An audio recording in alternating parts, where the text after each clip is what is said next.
Baie welkom by hierdie week se saamwees met 'n teksgedeelte. Natuurlik vanoggend of hierdie week se teksgedeelte Psalm 121. Ja, verlede week so 'n bietjie Psalm 23 en daarmee gewerk. Hierdie week Psalm 121. Natuurlik psalms, soos ons al voorheen vir mekaar gesê het, die vermoë om ons te help om woorde te vind, partykeer vir dit wat ons voel. Mag dit so wees, wat ook dan hierdie week met jou gebeur aan die hand so van Psalm 121. Ek lees graag saam met jou en ek lees daar uit Psalm 121 uit die 1983 vertaling. Baie mooi, is 'n pelgrimslied, 'n heilige lied waar die een wat dit sing waarskynlik of op pad is tempel toe of op pad is terug huis toe na 'n tyd in die tempel om naby aan die Here te wees. Ek kyk op na die berge, waarvandaan sal daar vir my hulp kom. My hulp kom van die Here wat hemel en aarde gemaak het. Hy sal nie toelaat dat jy struikel nie. Hy wat jou beskerm slaap nooit nie.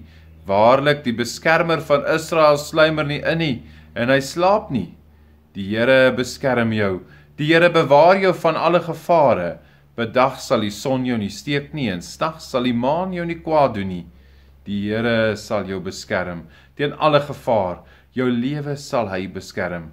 Hy sal jou beskerm waar jy ook gaan, nou en vir altyd.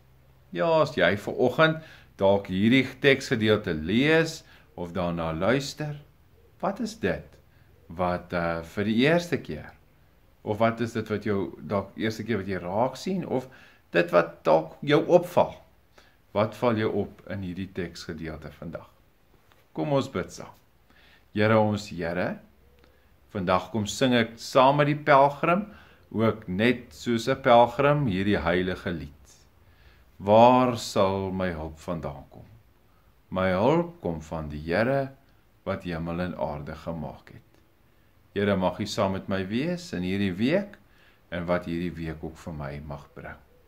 Dankie vir U genade en U liefde, en dat ek op U vertrou en weet, waarlik die beskermer van Israel, hy slaap nie. Amen.